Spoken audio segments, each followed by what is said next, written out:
Well, g'day there. Good evening, everybody. This is our Farming Live, Democracy NZ Farming Live.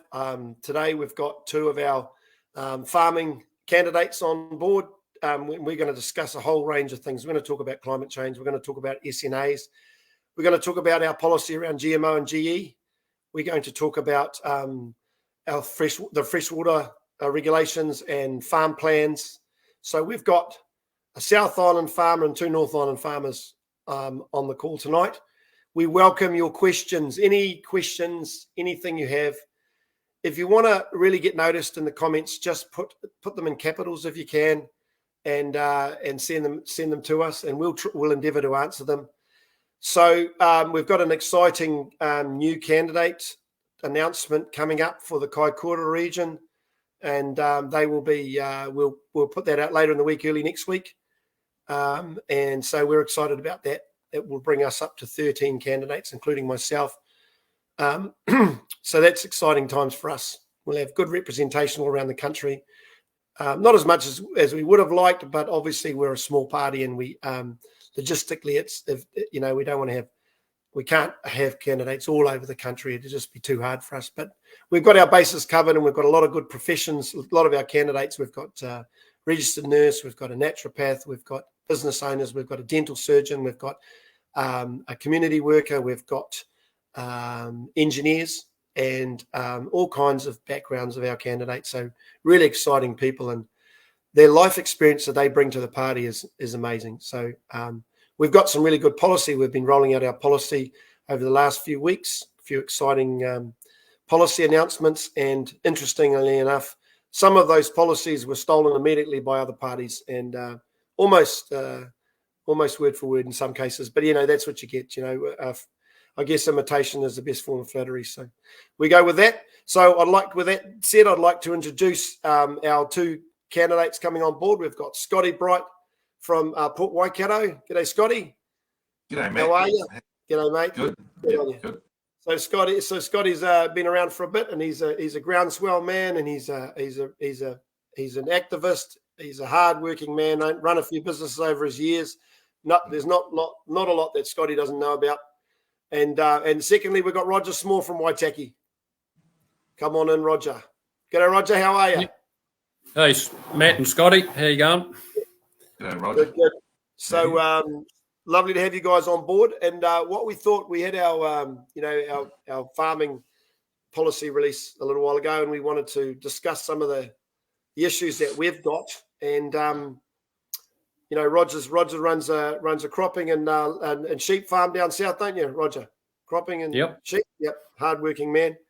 And what we wanted to do is we wanted to cover how we differ from some of the other political parties in the issues that we are taking on, and we're taking on some big issues head on, and we're not afraid to be a little bit different from some of the mainstream parties, because we actually are using science in our thinking, and we're happy to push back. So, hey, Roger, would you like to take it away with what you want to talk about tonight, and keep an eye on the questions? And what we might do is we might just answer questions as we go. If anyone has any that we think are good, and I think there's one up already, we'll answer them as we go. So welcome, guys.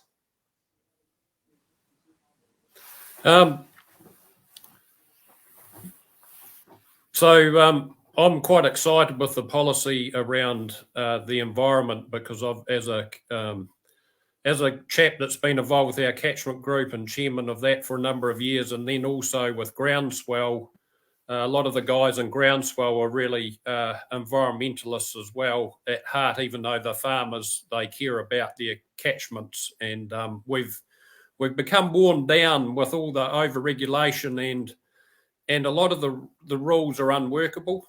A lot of the outcomes are not achievable, because even in nature, sometimes those bottom lines under the national policy statement for freshwater, aren't achievable. And I can give you a couple of examples of that.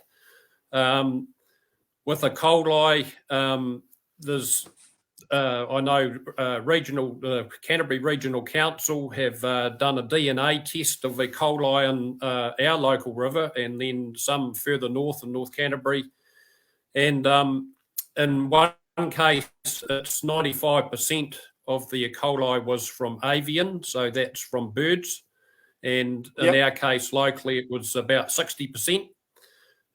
So because of that, our policy, we're focused on getting rid of the regulation and giving farmers the option to go down the path of a voluntary integrated farm plan with a catchment group. So if they're part of a catchment group, then they can do away with the regulations over time, especially around meeting, water quality.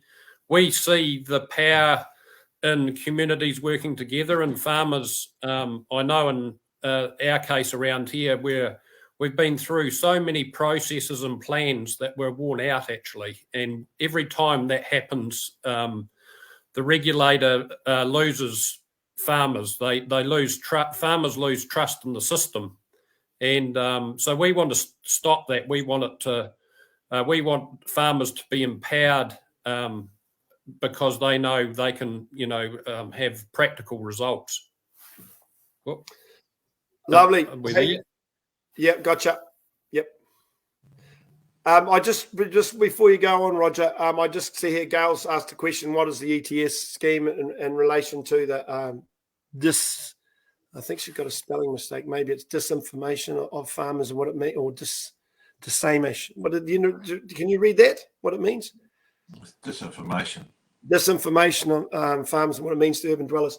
Look, the ETS for us is a Ponzi scheme. I believe it's more of it's about carbon credits. It's about, we're going to push back on all that because we actually, as farmers, are being painted to be the villains, and we're not the villains. And I'll explain that in my segment. But we want to get rid of the ETS because it's based on, in my view, flawed science, and all it does is add cost of living. It adds cost to everything you consume, everything you do. ETS just adds cost, and it puts an unfair burden on farmers as well. So, were you sort of got more to say, Roger?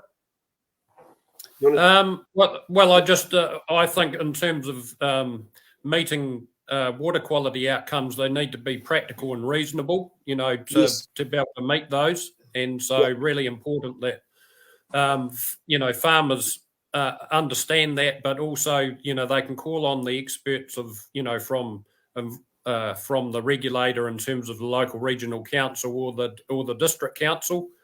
And it's not also just about water quality, it's about making our catchments resilient to weather events and probably over time, I think, involved with weed and pest control as well, because we need to bring that back to locally driven. The centralised system is just not working. It's throwing a whole lot of money at a problem, and it seems to keep getting worse. Whereas we've noticed around the country that locally driven volunteers seem to get a lot better outcomes, and they can utilise the experts from regional or district councils. Yeah, I hear you. And you know what? Big government, central government stuff never goes well. I mean, people on the ground in the field, out in the trenches, that are directly affected and have skin in the game, they're the ones that can make the better decisions about what's best for each area. I agree with you. I got here, Sue said the ETS is a con, invented carbon credits from pine trees that the real polluters buy so they can continue to pollute. It means that urban dwellers will face food shortages and higher prices. I could not agree with you more, Sue. So we've got likes of IKEA and others and all these other industries that are buying blocks of farmland, outbidding farmers for carbon credits using carbon credits. So dry stock farmers like myself can never afford to compete with a forester. They can buy, people can come in from overseas, buy all our land up, plant it in pine trees, get carbon credits, and offset their own emissions by doing that, and ruin our country in the process. So we're going to push back on that big time. We're going to push back on that. Scotty, do you want to just start giving us a bit of a yarn about GMO and GE and what you think about that? Yeah, a lot of this. Thanks, Matt. Yeah, a lot of this zero carbon stuff, and especially the methane thing. What's coming out of that is this environmental. I mean, the call for reducing, belching. So what they're going to do is genetically engineered ryegrasses, for example, and they think that's all cutting edge stuff. But in the long and short of it, Mother Nature will have the last word. So it's all right to, we say, to speed up what Mother Nature does by genetic modification through good breeding and of plants and crops and cattle and that. But genetic engineering is like letting the genie out of the bottle once it's out. You just don't know what's going to happen. And the framework around the regulation in New Zealand is not good. I mean, if you had the framework around how they treat sprays, and like it's 20 to 25 years of testing before they can actually put a chemical spray, and certify it. So with genetic engineering, you don't know. Once you've let the genie out of the bottle, once you've introduced those grasses and crops and that sort of stuff, your traditional crop, or the natural crop and grasses will not survive. The genetically modified stuff will overtake it, and also we'd lose a huge advantage overseas by the exports and that sort of stuff. In Europe, Europe is very got their ears pricked up about genetic engineered stuff, and we'd lose that market there. So it's really not a good thing to go down unless it's really, really thoroughly tested, because the downside of it is it'd be like when they introduced rabbits into the country for a bit of sport, and that was in the 1830s. They introduced rabbits. Look what happened there. That was not good. Deer was another one. Wallabies was another one. And recently, koi carp was a bad thing. The streams around here used to run nice and clean once, but the koi carp actually bury their heads into the mud and go and eat the roots of the plants, and you get subsidence on the drains and that sort of stuff. And so really the testing and the framework has got to be done 100% with genetically engineered stuff. So before it's even considered to be released, because the downside of it is irreversible. Look, I hear you, and what I think is, I know the national government came out and said that they'd allow genetic engineering and modification to fight climate change, and we're going to push back hard on that, because we think we're a beautiful country surrounded by a moat.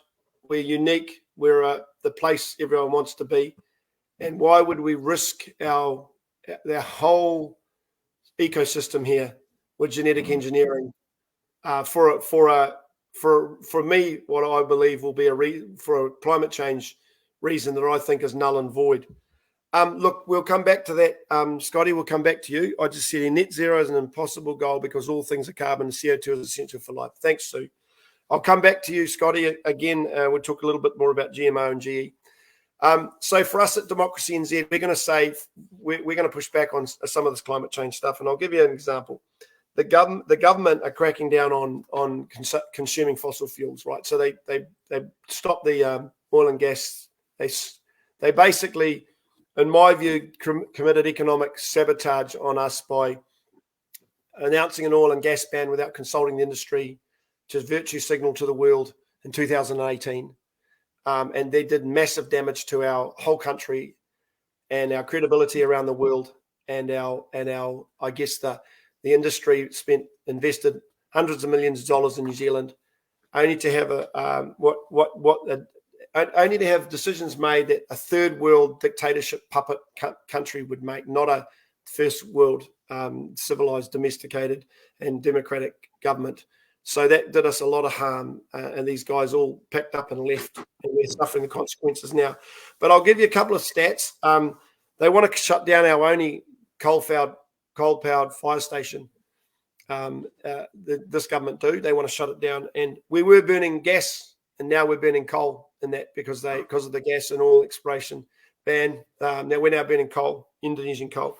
But if you talk about numbers, we've China has 1,118 coal-fired power stations, and they're building another 240 more.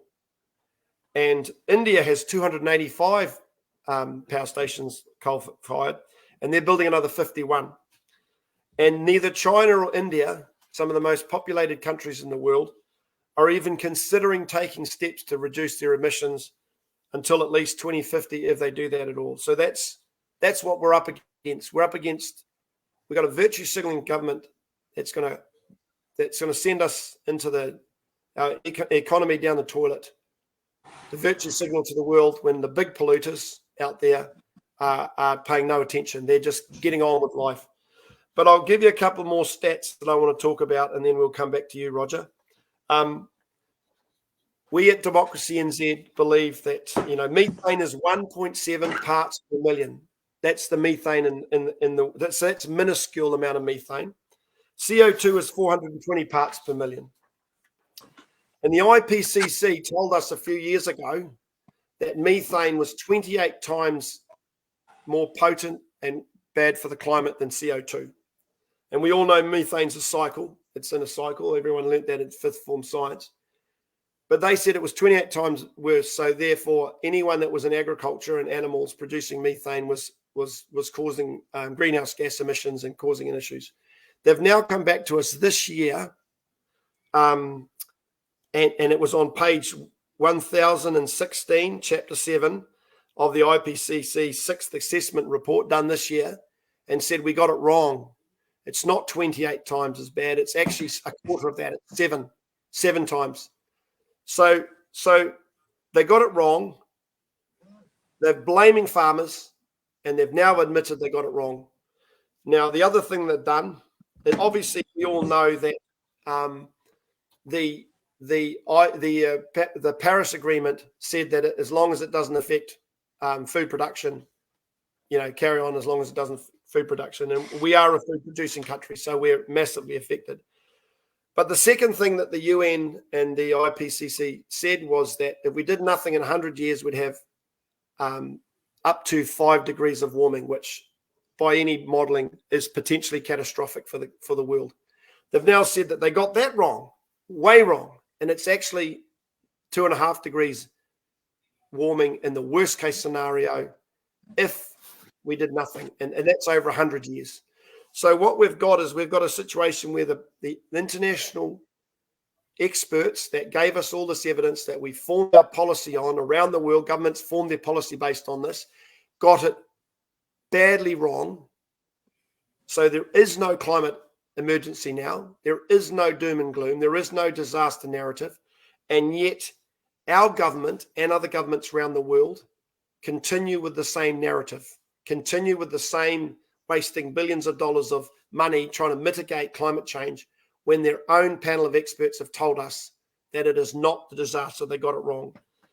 And so for me, that borders on fraud. That borders on fraud for us.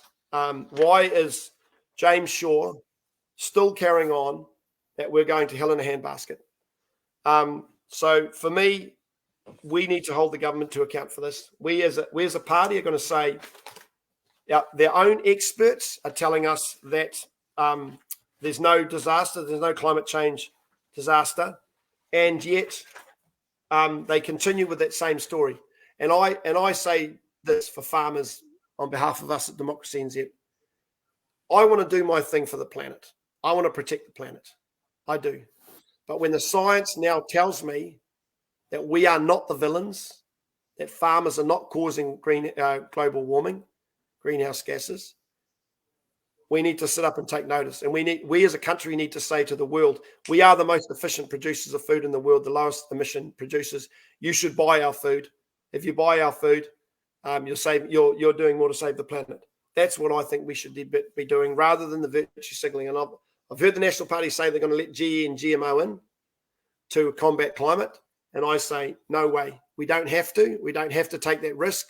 Climate change is not the big boogeyman that we were told that it was. And that is only recent in the last couple of years that information has come forward. They've got it wrong.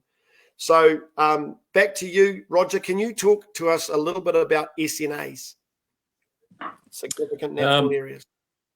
Yeah, so there was a question there about that, and we will abolish SNAs. We still think it's very important. There's some areas that are protected, but there's other ways of doing that, and you can do that with the QE2 Trust.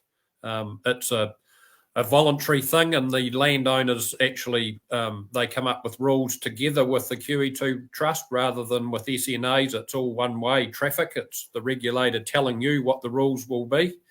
In a lot of cases, SNAs are actually developed by the landowner, and then all of a sudden the council see the benefit of that and zone them as SNAs. So we think that's totally wrong. We take a different approach to that.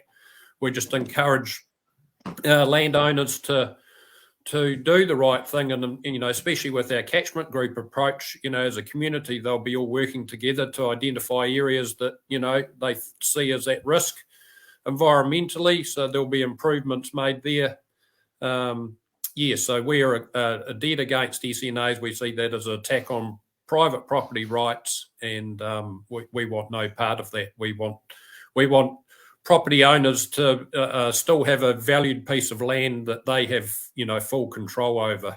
There's a case on the West Coast in the South Island where over 95% of their property is SNA, and it's been in bush, for quite some time, but now it's actually valueless. It's in the middle of a whole lot, thousands of hectares of bush. And so, for private property rights, it's not on to be devaluing people's assets. Someone's asked what SNA is, and I'll tell them it's significant natural areas. So what happens is the council comes along based on legislation given to them by central government. They can zone parts of your farm significant natural area, and then you lose your rights to it. You still own it, you still pay rates on it, but that you can't do things to it. You can't, and what they did was they came along and they designated anywhere where there was a bit of trees or bush, they designated a significant natural area. And on my farm, 3/4 of my farm was designated significant natural area, which included a whole big patch of gorse and toy and tobacco weed, and they called it a significant natural area, which was a joke. So, yeah, so thanks. The other issue there, Matt, is the Indigenous biodiversity. So there's a national policy statement on that. And they can pick anything. You might think your land doesn't have any significant natural areas, but they could actually pick out an insect or a snail or anything like a bird that they see as important, and all of a sudden you're caught up in the regulator. Yeah, and you know what, and then it gives too much power to the authorities, too much power to central government.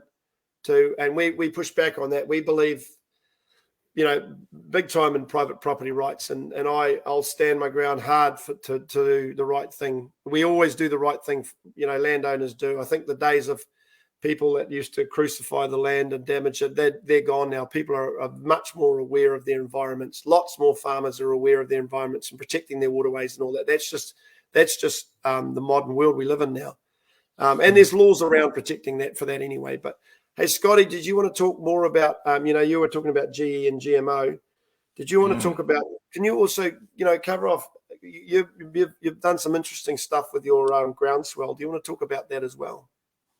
Yeah, I think, sum it up a little bit. A farmer's a farmer's home. So, they take great pride in looking after it. And if they've got spare money, they go and spend it on the farm. And that includes, fencing off the waterways and the riparian fencing and planting out the waterways and making it look good. So,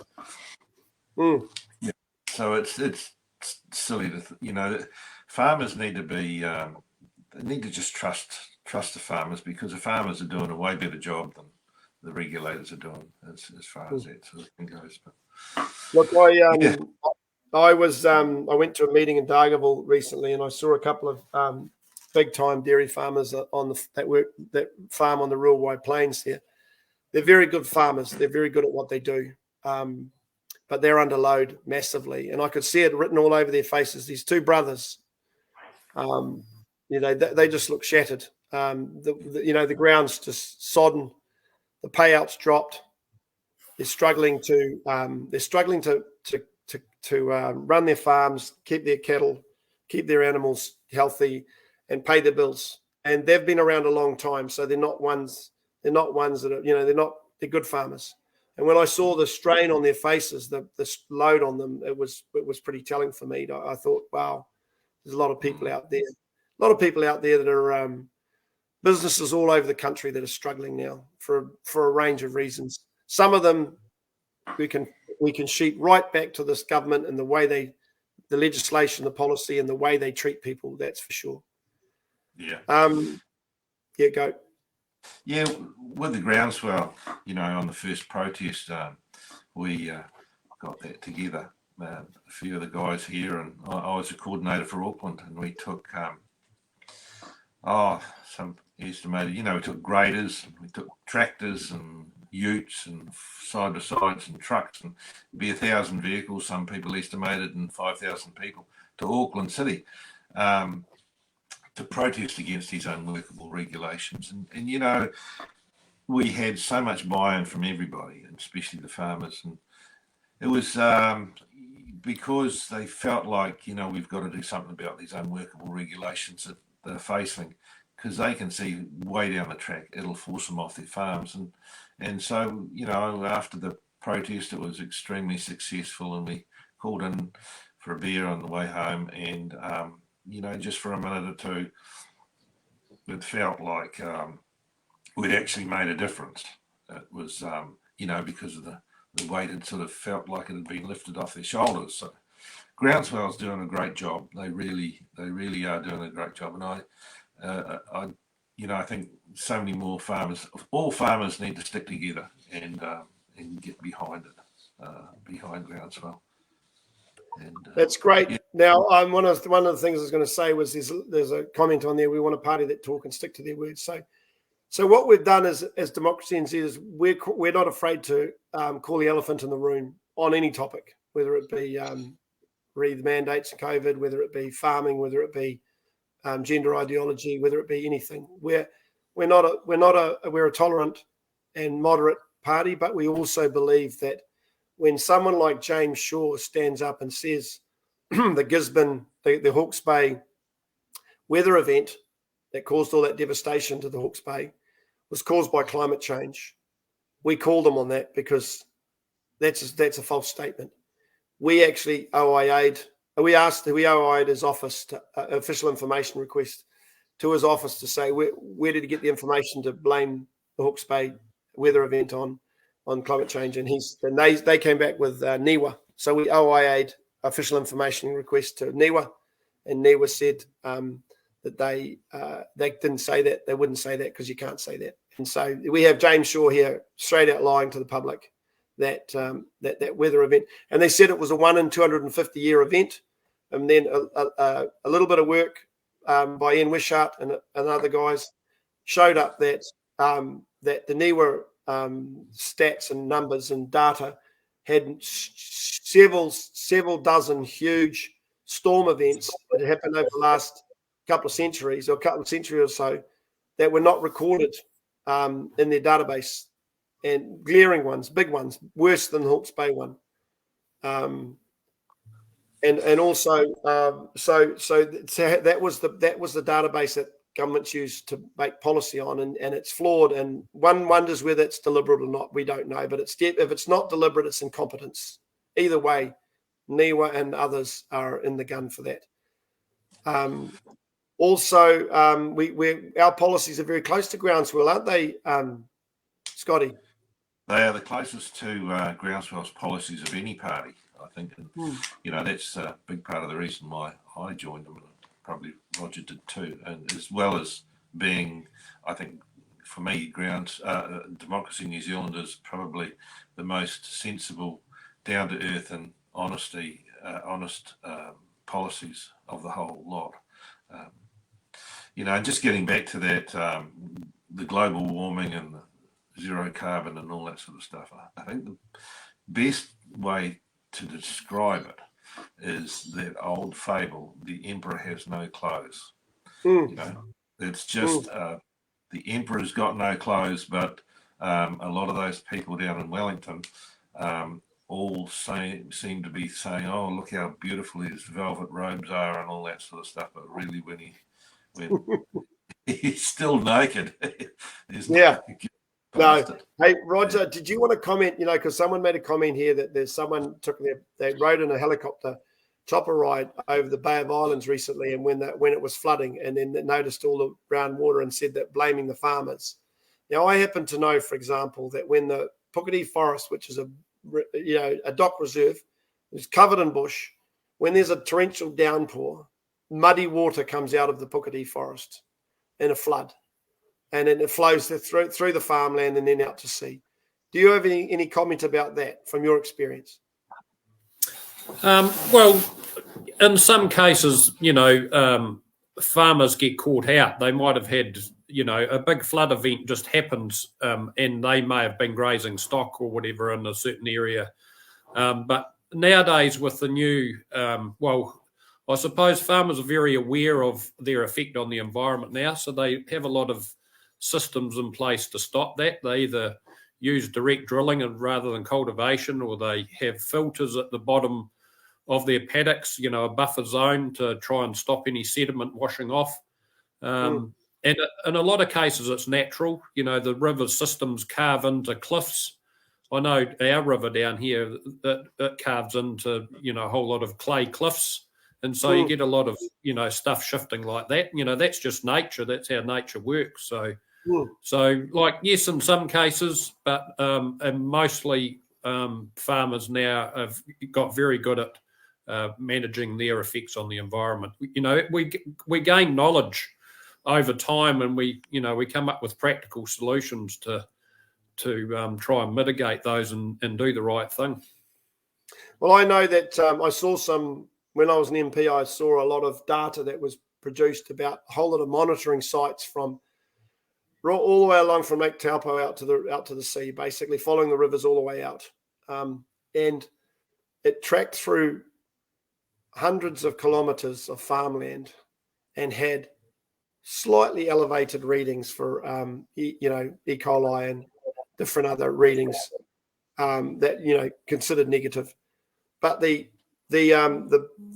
bad readings were overwhelmingly when it went into city areas. Like as soon as it got to the outskirts of towns and cities, that's when the readings went off the charts, and that's repeated all over the country. So the waterways going through farmland for miles and miles and miles, slightly elevated readings, but nothing too bad. Hits the edges of the city, and then next minute all the pollutants are through the roof. So it's the cities that are polluting the waterways as opposed to the country. And I think that farmers get a bad rap for that. And I think that we're doing our best with what we can and what we've got, but we're also copping unfair criticism and being blamed for things when it's not us that are doing it. So that's what we're going to call as a party. We're going to call out and say, if you're going to make a statement, if you're a politician or a leader, or consider yourself a knowledgeable person, and you make a statement about something, be prepared to back that up with evidence and science and logic. Otherwise, we're going to call you on it. That's what we're going to do. There's not much logic. Is there? Not much logic coming from Jane Shaw at the moment, No. or the current government, because at the end of the day, all their policies are costing farmers and the consumer. And especially for farmers, if they're having to pay a lot in regulations and also drop their production to meet emissions targets that are actually not realistic and not based on science, then they don't have the money to spend on the environment stuff. And that's so important that they have extra money there to spend. Hey, you guys are both Groundswell, so I'm going to direct this question at you. It's Chris Younger says, does anyone know why Groundswell is supporting National? National is pushing climate change narrative and wants GMOs. I'd rather they support Democracy NZ. I like you, Chris. That's a good question. Do either of you two want to answer that? I don't know if Groundswell is supporting National. I know that they don't support any when I was with them, and I did resign to go to Democracy New Zealand. So swell could stay politically neutral. And that was their policy, is to stay politically neutral so they can, just keep the pressure on any politician or any official that is elected. And I thought that was a great position to be in. So I don't know whether they are aligning themselves with National. And National is pushing the climate change narrative. They are one of those parties that are saying that the Emperor's got beautiful clothes when he's running around in the nutty. And I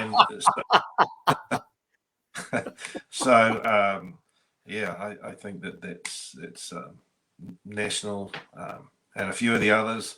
I heard one party the other day. I had a really good study of their speech, and they were saying that yes, we've got to get rid of this UN Agenda 2030 and all of the terrible things that it's doing. And in the next breath, they're saying we've still got to carry on with the climate change narrative and reducing the emissions and the methane levels and all that again. So they're saying, the Emperor doesn't have any clothes, but they can't get away from, on the other hand, they're saying, oh yes, the Emperor does have quite nice clothes today, but yesterday. So you clicking your pen, Scotty? Yeah, sorry. Yeah, it's coming out on the mic. Hey, one of the things I do notice with National is they've got to try and appease the city. They've got to try and cater to the climate change narrative, which is yet to be, the truth is yet to be out there widely known. And so they have to win the middle ground. They have to win the bulk of people. So they have to sit on the fence and be a little bit, try and basically be all things to everyone. And I think, and they're saying they support the farmers, but yet they are supporting the climate change narrative and they're supporting the GMO, GE stuff. And I feel that they're not the farmers' party anymore. They used to have 6 farmers in there when I was there, and now there'll be quite a few senior guys, and they're all gone now. They'll have no farmers in their senior team, none. There'll be maybe a couple of candidates coming in that'll be farmers, but I tell you what, they've got none in their senior team, and that was a party based on on farming, and so they're no longer supporting farmers in any way. They've got to try and win the cities to govern, and so that's just a political reality. But we can be the farmers' party. We can say, hey, we're going to push back on this. Your own IPCC report doesn't back up what you're saying. The evidence does not support it.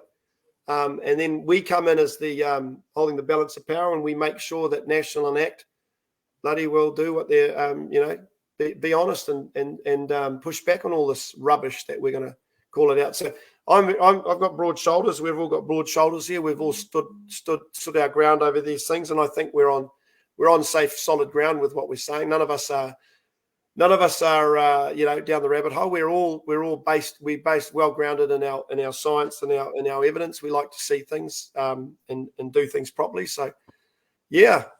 Let's see if there's any other questions. Yep. Obviously, Ross says there's, they talk about every time there's rainfall during the Auckland beaches get full of human effluent. That's a pretty scary thing that happens all the time, doesn't it? So 1 minute the councillor sending notices to farmers for effluent spills, and yet their own backyard they pollute our beaches. So is anything you guys want to talk about that we haven't covered yet before we wrap it up? Just with the science, I was talking to a scientist last night, and he made a point, and he was a scientist. He said scientists know a lot about a little, but they know very little about a lot. So the downstream effects of what they do, especially with this GM modification, they want to be heroes and break turf and all that sort of stuff with the genetically modified things and that sort of stuff, but they're not looking at what happens if the genie's out of the bottle, what happens if it goes wrong, the widespread implications, and they are not cautious enough to see the downside can be absolutely catastrophic, that's not reversible. Like rabbits, Yeah, totally. Now we've got a question here. What's your policy on slash from forestry? Well, the slash has caused massive chaos around the country, taking out bridges, taking out, doing massive damage. And that used to be dealt with by the forestry. That used to be collected up and burnt and dealt with. And now they just have to leave it on the ground because the Greens protested about it. And now we've got this massive problem. Every time a forestry block is processed and all the trees chopped down, we've got all this slash gathering, and that gets into the rivers, gets in the waterways, and causes massive damage. So, yeah, that's a no-brainer for us. You know, one of the things, Carol, you got here about our trade agreements, climate change conditional. I think that we as a country, we're a farming country, so we should be fighting the climate change, farming emissions, climate change argument. We should be the ones that should be putting up the argument to the rest of the world that it's not the bogeyman that it's made out to be, that the science is not what was portrayed by the IPCC. They've actually done a total complete backflip. I asked the modelling that's used by the scientists. They take 100% of my emissions from my animals, but they give me 10 to 20% credit for all my trees and grass, and that's a flawed model in my view. And they, when you ask them why they used that modelling, they just said they just picked an arbitrary figure. And so, for me, farmers, New Zealand farmers, are the best in the world, and we should be selling ourselves as the best in the world, and we should be telling people around the world, if you want to save the planet, you should be buying off us. That's for sure. That's the initial stage anyway. But I tell you what, a lot of propaganda has been built up over a lot of years, and a lot of people have ingrained thinking, and it's very hard for them to think a different end result because they've been conditioned to believe it. And a lot of the kids at school, they think that we're all going to hell in a handbasket, and it's just not right. It's just not right. It seems, Matt, that the trade deals, it's been New Zealand driving the conditions of carbon and the climate change agenda. Because I remember hearing the ambassador to the EU talking. He got asked whether that would be a condition of agreements, and he said, no, we haven't been doing any of that. But of course, Damien O'Connor seems to be pushing that agenda. So we're trying to virtue signal to the rest of the world, trying to get them to buy into this narrative. And of course, at Democracy NZ, we don't see it that way.